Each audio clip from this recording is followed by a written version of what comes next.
بسم اللہ الرحمن الرحیم۔ السلام علیکم ورحمۃ اللہ وبرکاتہ۔ علم بلاغت میں استعارہ مجاز کی ایک قسم ہے، جبکہ اصول فقہ میں استعارہ اور مجاز دونوں ہم معنی یعنی ایک ہی چیز ہیں۔ لہٰذا سبق میں جہاں بھی استعارے کا لفظ بولا جائے گا تو اس سے مراد مجاز ہوگا۔ شرعی احکام میں استعارہ دو طریقوں سے ہوتا ہے۔ ان دو طریقوں کو جاننے سے پہلے چار باتیں سمجھ لیں۔ نمبر 1، علت سے مراد وہ شے ہے جو بغیر کسی واسطے کے حکم کو ثابت کرے۔ نمبر 2، علت سے جو حکم ثابت ہوتا ہے اسے معلول کہتے ہیں۔ نمبر 3، سبب سے مراد وہ شے ہے جو کسی واسطے کے ساتھ حکم کو ثابت کرے۔ نمبر 4، سبب سے جو حکم ثابت ہوتا ہے اسے مسبب کہتے ہیں۔ اب وہ دو طریقے جان لیں جو شرعی احکام میں رائج ہیں۔ نمبر 1، علت اور حکم کے درمیان اتصال کی وجہ سے استعارہ، یہاں حکم سے معلول مراد ہے۔ نمبر 2، سبب اور حکم کے درمیان اتصال کی وجہ سے استعارہ، یہاں حکم سے مسبب مراد ہے۔ اب یہ بھی جان لیں کہ علت اور حکم میں استعارہ دونوں طرف سے جائز ہے، یعنی علت بول کر حکم بھی مراد لے سکتے ہیں اور حکم بول کر علت بھی مراد لے سکتے ہیں۔ اس کی وجہ جاننے کے لیے آپ کو تھوڑی تفصیل سمجھنا ہوگی۔ علت اور حکم دونوں ایک دوسرے کے محتاج ہیں، اس طرح کہ ہر حکم کی کوئی نہ کوئی علت ہوتی ہے۔ بغیر علت کے حکم نہیں پایا جا سکتا، تو حکم محتاج ہوا علت کا اپنے وجود میں، اور علت محتاج الیہ ہوئی حکم کے لیے۔ تو جو محتاج ہو وہ فرع ہوتا ہے اور جو محتاج الیہ ہو وہ اصل ہوتا ہے۔ لہٰذا علت حکم کے لیے اصل ہے اور حکم علت کی فرع ہے۔ اب دوسری جہت بھی سنیں کہ علت کی غرض اور علت کا وجود حکم کو ثابت کرنے کے لیے ہوتا ہے۔ اگر حکم نہیں ہوگا تو علت بھی نہیں ہوگی، تو یوں علت بھی اپنے وجود کے لیے حکم کی محتاج ہوئی اور حکم علت کے لیے محتاج الیہ ہوا، یعنی اب حکم اصل اور علت فرع ہے۔ تو یوں علت اور حکم ایک دوسرے کے لیے اصل ہوئے، اور استعارے میں بھی یہی قاعدہ ہے کہ اصل بول کر فرع مراد لی جا سکتی ہے، اور چونکہ علت اور حکم دونوں ہی ایک دوسرے کے لیے اصل ہیں اس لیے ان میں استعارہ دونوں طرف سے جائز ہے، یعنی علت بول کر حکم بھی مراد لے سکتے ہیں اور حکم بول کر علت بھی مراد لے سکتے ہیں۔ جبکہ سبب اور حکم میں استعارہ ایک جانب سے جائز ہے، وہ بھی سبب سے حکم کی طرف، یعنی آپ سبب بول کر تو حکم مراد لے سکتے ہیں مگر حکم بول کر سبب مراد نہیں لے سکتے۔ اس کی وجہ جاننے کے لیے بھی آپ کو تھوڑی تفصیل سمجھنا ہوگی۔ سبب اپنے وجود کے لیے حکم کا محتاج نہیں ہے، یعنی بعض دفعہ ایسا بھی ہوتا ہے کہ حکم نہ بھی ہو تب بھی سبب ہوتا ہے، جبکہ حکم اپنے وجود کے لیے سبب کا محتاج ہے۔ اس طرح کے حکم بغیر سبب کے نہیں پایا جا سکتا۔ تو حکم فرع ہوا سبب کی اور سبب اصل ہوا حکم کی، اور استعارے کا قاعدہ یہ ہے کہ اصل بول کر فرع تو مراد لے سکتے ہیں مگر فرع بول کر اصل مراد نہیں لے سکتے۔ ایک دفعہ پھر سن لیں کہ علت کے ساتھ جب حکم بولا جائے گا تو معلول مراد ہوگا، اور سبب کے ساتھ جب حکم بولا جائے گا تو مسبب مراد ہوگا۔ ایسا نہ ہو کہ حکم کا لفظ آپ کو کنفیوز کر دے کہ علت میں بھی حکم اور سبب میں بھی حکم۔ لہٰذا اس فرق کو اچھی طرح ذہن نشین کر لیں۔ اب علت اور حکم کی مثال کو سمجھنے سے پہلے دو باتیں سمجھ لیں۔ ملکیت سے مراد کسی شے کا ملکیت میں جمع ہونا، بھلے وہ شے تھوڑی تھوڑی کر کے ملکیت میں آئے یا ایک ساتھ ملکیت میں آئے، مگر وہ شے پوری کی پوری ملکیت میں جمع ہو۔ اور شراء یعنی خریداری سے مراد کسی شے کو پورا خریدنا، بھلے تھوڑا تھوڑا کر کے خریدیں یا ایک ہی ساتھ خریدیں۔ شراء میں ملکیت میں پورا جمع ہونا ضروری نہیں۔ اب علت اور معلول کی مثال کو سمجھیں۔ اگر کسی شخص نے کہا کہ ان ملک تو عبداً فہو حر، یعنی اگر میں غلام کا مالک ہوا تو وہ آزاد ہے، پھر وہ آدھے غلام کا مالک ہوا اور اس نے اسے بیچ دیا، پھر وہ بقیہ آدھے کا مالک ہوا تو بقیہ آدھا آزاد نہیں ہوگا، کیونکہ ملکیت کے لیے ضروری ہے کہ پورا غلام ملکیت میں ہو، جمع ہو، جبکہ یہاں آدھا غلام ملکیت میں ہے، آدھا پہلے وہ بیچ چکا ہے، تو پورا غلام چونکہ ملکیت میں جمع نہیں ہوا اس لیے وہ غلام آزاد نہیں ہوگا۔ اور اگر وہ شخص کہے کہ ان اشتریت عبدا فهو حر،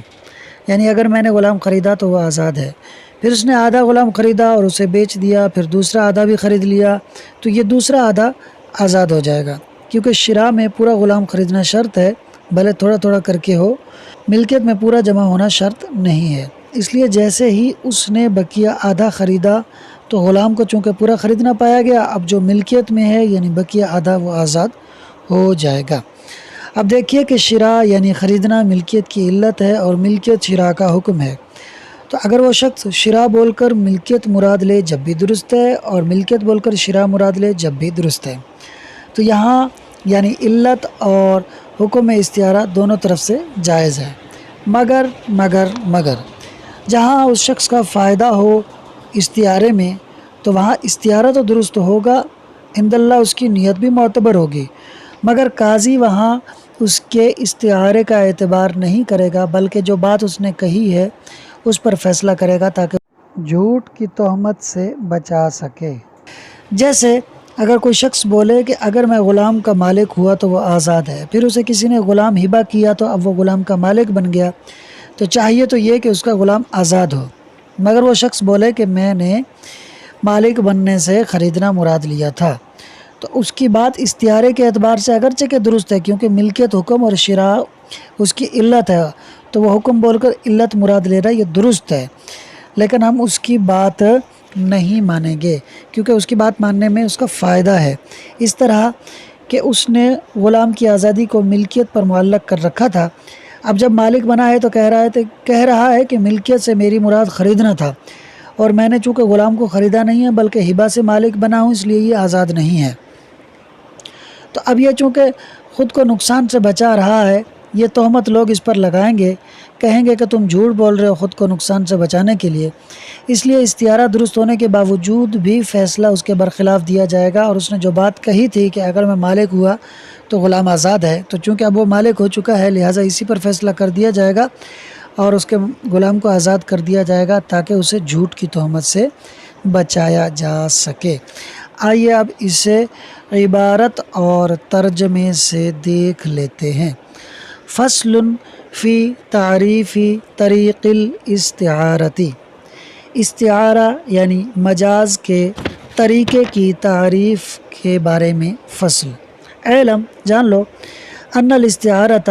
بے شک استعارہ یعنی مجاز، فی احکام الشرعی شریعت کے احکام میں متردۃ رائج ہے،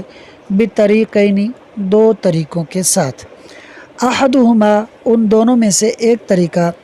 لوجود الاتصال بین العلت والحکم، علت اور حکم کے درمیان اتصال کے پائے جانے کی وجہ سے ہے، والثانی اور دوسرا طریقہ، لوجود الاتصال بین السبب المحض والحکم، سبب محض اور حکم کے درمیان اتصال کے پائے جانے کی وجہ سے ہے۔ سبب محض اس لیے بولا کہ بعض دفعہ سبب علت کے معنی میں بھی ہوتی ہے، تو اس لیے سبب کے ساتھ محض کی صفت لگا کر بتا دیا کہ سبب سے سبب ہی مراد ہے، علت مراد نہیں ہے۔ فالاول تو پہلا طریقہ یعنی علت اور حکم کے درمیان، تو پہلا طریقہ فالاول منہما تو ان دونوں میں سے پہلا طریقہ، یوجب صحت الاستعارتی واجب کرتا ہے، یہاں واجب کرنا ثابت کرنے کے معنی میں ہے، ثابت کرتا ہے استعارے کی صحت یعنی درست ہونے کو، من الطرفین دونوں جانب سے، یعنی علت بول کر حکم بھی مراد لے سکتے ہیں اور حکم بول کر علت بھی مراد لے سکتے ہیں۔ والثانی اور دوسرا طریقہ، یوجب صحتہا ثابت کرتا ہے اس کی یعنی استعارے کی درستگی کو، استعارے کے صحیح ہونے کو، من احد الطرفین دو جانبوں میں سے ایک جانب سے، وہو استعارۃ الاصل للفرع اور وہ اصل سے فرع کے لیے استعارہ ہے، یعنی سبب سے حکم کی طرف استعارہ ہے۔ مثال الاولی، پہلے طریقے کی مثال، فیما، اس صورت میں، اذا قال، جب کوئی شخص کہے، ان ملکت عبدا فهو حر، اگر میں مالک ہوا غلام کا تو وہ آزاد ہے، فملک نصف العبد، تو کہنے والا مالک ہوا آدھے غلام کا، فباعہ، پھر اس نے اسے بیچ دیا، ثم ملک النصف الآخر، پھر وہ مالک ہوا دوسرے آخر کا، پھر وہ مالک ہوا دوسرے آدھے کا، لم یعتق العبد، تو غلام کو آزاد نہیں کیا جائے گا۔ کیونکہ لم یجتمع، جمع نہیں ہوا، فی ملکی ہی، اس کی ملکیت میں، کل العبد، پورا غلام، جبکہ ملکیت میں پورا غلام جمع ہونا یہ شرط ہے۔ ولو قالا، اور اگر وہ شخص کہے، ان اشتریت عبدا فهو حر، اگر میں نے غلام خریدا تو وہ آزاد ہے، فاشترى نصف العبد، پھر اس نے خریدا آدھا غلام، فباعہ، پھر اسے بیچ دیا، ثم اشترى النصف الآخر، پھر اس نے دوسرا آدھا خریدا، اعتق النصف الثانی، آزاد ہو جائے گا دوسرا آدھا، یعنی دوسرا آدھا غلام جو ہے وہ آزاد ہو جائے گا۔